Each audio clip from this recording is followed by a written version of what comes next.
मैं सबसे पहले यहां नोएडा के आए हुए सभी लोगों का धन्यवाद दूंगा। हालांकि अभी सर्दी खत्म नहीं हुई है, लेकिन गर्मी की शुरुआत हो गई है। इधर कुछ बादलों ने थोड़ी बहुत सर्दी पैदा की थी, लेकिन इतनी गर्मी होने के बावजूद भी हमारे सभी साथी यहां पर आए हैं। मैं आप सबका बहुत बहुत धन्यवाद और आभार प्रकट करना चाहता हूं।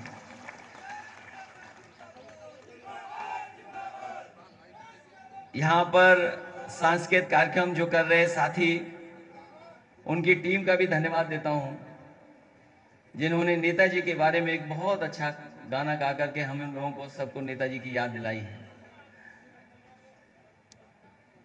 आज जब यहां हम बुजुर्गों को याद कर रहे हैं, वहीं जब नेताजी का गाना सुना तो मैं ये बात कह सकता हूं कि बहुत सी चीजें हम लोगों को मिली होंगी। किसी को कुछ मिला, किसी को कुछ देके जाते हैं पूर्वज, लेकिन हमें और आपको नेताजी सबसे बड़ी विरासत अगर कुछ देके गए हैं तो वो समाजवादी आंदोलन की विरासत देके गए। और ये ऐसा आंदोलन है, न केवल गांव इससे आगे बढ़ेंगे, न केवल समाज की तरक्की होगी, सही मायने में अगर समाजवादी सिद्धांत सरकारें लागू कर देंगी तो दुनिया में हमारा देश सबसे आगे बढ़ता हुआ दिखाई देगा। ये समाजवादी आंदोलन जो नेताजी ने हमें और आपको दिया है, ये कोई छोटा मोटा आंदोलन नहीं है। जहां आज हम लोग खड़े हैं, न जाने पुराने लोगों ने कितना जोखिम उठाया होगा, न जाने कितने लोगों का कितना त्याग रहा होगा, कई हमारे कार्यकर्ताओं की कुर्बानी रही होगी, बहुत से लोग जेल गए होंगे, तब जाकर के आंदोलन बना है। मैं इस मौके पर अपने सभी समाजवादी साथियों को ये कहूंगा कि इस आंदोलन को जितना आप मजबूत कर सकते हैं उतना मजबूत करना, क्योंकि यही देश का सपना पूरा कर सकता है, इसके अलावा कोई दूसरा रास्ता नहीं है। मैं विधानसभा का सत्र छोड़ करके आया हूं और आपने प्रदेश के गवर्नर, उनका भी अभिभाषण सुना होगा जो सरकार लिख करके देती है, और बजट भी आपने पढ़ लिया और सुन लिया उसके बारे में। ये भारतीय जनता पार्टी के लोग न जाने कहां से रट करके आ गए 1 ट्रिलियन डॉलर इकोनॉमी। ये 1 ट्रिलियन डॉलर इकोनॉमी जो रटी है इन्होंने, और हमारे उत्तर प्रदेश के मुख्यमंत्री से लेकर के मंत्री, इन किसी से पूछे कि 1 ट्रिलियन डॉलर इकोनॉमी, तो कहेंगे हम 1 ट्रिलियन डॉलर की इकोनॉमी बनाने जा रहे हैं। मैं नहीं समझता हूं कि हम और आप लोग कोई समझ पा रहे होंगे 1 ट्रिलियन डॉलर इकोनॉमी कैसे बनेगी। ये एक ही सपना लेके चल रहे हैं, 1 ट्रिलियन डॉलर इकोनॉमी। इनसे पूछो कि अगर सड़कों पे सांड होंगे, खेतों में सांड चढ़ जाएंगे फसल, तो 1 ट्रिलियन डॉलर इकोनॉमी कहां से बन जाएगी। इन्होंने अपने बड़े बड़े नेता, बड़े बड़े मंत्री दुनिया के जाने किस किस देश भेजे थे। अमेरिका में भेजे, ब्राजील, मैक्सिको, अर्जेंटीना, यूरोप में कई देशों में, जापान।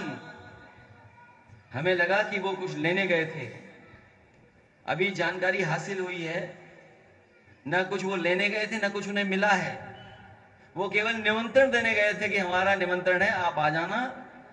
और जो ये एमओयू दिखाई दे रहे हैं आपको, ये एमओयू ऐसे कर लिए जैसे पता नहीं कहां से एमओयू बड़े बड़े हुए हैं इनके। इनका मुद्दा है 1 ट्रिलियन डॉलर इकोनॉमी।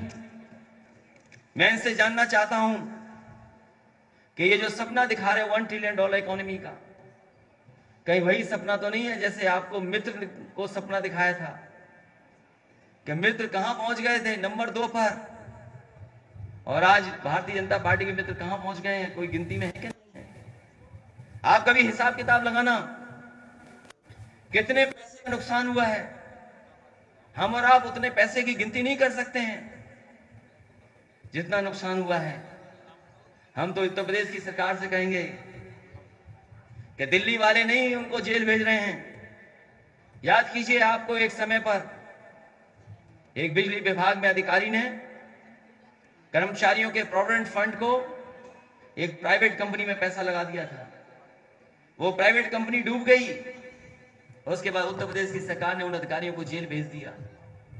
आज मैं जानना चाहता हूं, LIC, state bank of India, जिसका पैसा लगा था, वो कंपनी के लोग जेल जाएंगे कि नहीं जाएंगे?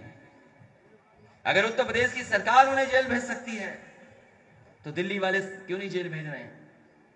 और अगर दिल्ली वाले नहीं जेल भेज रहे हैं तो कम से कम उत्तर प्रदेश वालों को दिल्ली वालों की न सुन करके उन्हें जेल भेज देना चाहिए। इसका कोई जवाब नहीं है उनके पास। बताओ कोई जवाब है कि नहीं है? ये पैसा उनका नहीं गया है, ये पैसा आम जनता का जो जमा था वही गया है। इसलिए मैं आपको यहां सावधान करने भी आया हूं। ये बीजेपी के लोग विकास नहीं कर सकते हैं, ये केवल धोखा दे सकते हैं। आज अगर दिल्ली को नोएडा से किसी ने जोड़ा मेट्रो से तो वो समाजवादियों की देन थी, ये भारतीय जनता पार्टी ने नहीं की जोड़ा। ये जो नोएडा चल करके आती है दिल्ली से मेट्रो, जिसका कभी प्रधानमंत्री जी ने उद्घाटन किया था, ये बीजेपी की देन नहीं है, ये समाजवादियों की देन है। लेकिन उद्घाटन करने वाले उद्घाटन कर गए, हम लोग सरकार से बाहर हो गए। यहीं बगल में सैमसंग का प्लांट है। ये जो इन्वेस्टमेंट लाने वाले लोग हैं, कम से कम समाजवादियों से सीखें कि इन्वेस्टमेंट कैसे लाया जाता है। समाजवादियों की सरकार बनी होती तो केवल सैमसंग आया है, दुनिया के जितनी भी कंपनियां थी मोबाइल बनाने की, कुछ आ गई थी, कुछ और आ जाती। समाजवादियों ने ऐसी पॉलिसी बना करके दी थी। इसलिए आज इस मौके पर मैं आप सबका धन्यवाद देता हूं और बधाई देता हूं इस कार्यक्रम के लिए। साथ ही साथ एक नया सवाल उठा है जाति जनगणना का।